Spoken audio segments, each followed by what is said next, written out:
बातचीत में शिक्षा के महत्व पर केंद्रित चर्चा की गई है, जिसमें बच्चों को संवाद के दौरान किन विषयों से परहेज करना चाहिए, इस पर स्पष्टता प्रदान की गई है। साथ ही पारिवारिक संबंधों में संवाद की महत्वपूर्ण भूमिका को भी रेखांकित किया गया है, जो बच्चों के समुचित विकास में योगदान प्रदान कर सकता है। वीडियो में एक व्यक्ति की चिंताएं प्रस्तुत की गई है, जो उसकी बेटी के साथ संबंधों को नकारात्मक रूप से प्रभावित कर रही है। गांव के लोग इस घटनाक्रम से अत्यंत चिंतित हैं और इसे पूर्व में हुई अजीब घटनाओं से जोड़कर देख रहे हैं। आशंका व्यक्त की जा रही है कि यह किसी डायन के कार्य का परिणाम हो सकता है। ग्रामीणों का मानना है कि इस प्रकार की घटनाएं अभूतपूर्व हैं, इसलिए उन्होंने सामूहिक रूप से गांव के मोहल्ले के घर पर चर्चा करने का निर्णय लिया है। मोरल, जो गांव में अपराधों की जांच और दंड देने की प्रक्रिया का प्रमुख है, इस घटना के संदर्भ में स्वयं को असहाय समझता है। क्लबों की जिम्मेदारियों को ध्यान में रखते हुए यह अत्यंत आवश्यक है कि वे सक्रियता से कार्य करें। यदि सहायता नहीं मिली, तो गांव में सुरक्षा का खतरा बढ़ता जाएगा। गांव में सुरक्षा सुनिश्चित करने के लिए स्वयंसेवकों की भर्ती का विचार किया गया है। यह कदम स्थिति को सुदृढ़ करने में सहायक सिद्ध हो सकता है।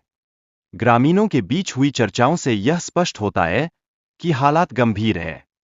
एक और मृत्यु ने सभी की चिंता को बढ़ा दिया है और समस्याओं की गहन समझ की आवश्यकता है। ग्रामीणों का मानना है कि यदि यह स्थिति जारी रही, तो गांव के सभी लोग धीरे धीरे संकट में आ जाएंगे। यह चिंता संपूर्ण समुदाय को व्यथित कर रही है। ग्रामीणों ने यह रहस्योद्घाटन किया है कि रक्तचूसक एक पुराने जंगल के घर में निवास करता है और रात में बाहर आ जाता है। यह जानकारी ग्रामीणों में दहशत पैदा कर रही है।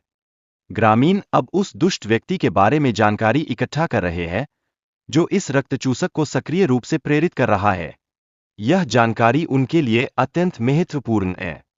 समूह का विश्वास है कि प्रतिशोध के लिए उन्हें उस व्यक्ति को समाप्त करना आवश्यक है।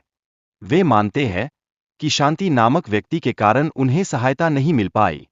एक सदस्य की योजना है कि वह अकेले जाकर उस व्यक्ति की हत्या करेगा। वह अन्य सदस्यों से सहयोग मांगता है ताकि योजना को सफल बनाया जा सके। समूह को सुनिश्चित है कि यदि वे उस व्यक्ति को पकड़ने में सफल होते हैं, तो प्रतिशोध की भावना को शांत किया जा सकता है। वे योजना को लागू करने के लिए तत्पर हैं। डाकुओं के पास पर्याप्त धन और सामग्रियों की जानकारी सामुदायिक सदस्यों को भयभीत कर रही है।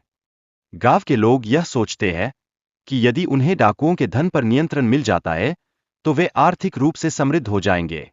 गांव में शांति बनाए रखने के लिए डाकुओं का सामना करना अनिवार्य है, ताकि कोई और हानि न हो सके।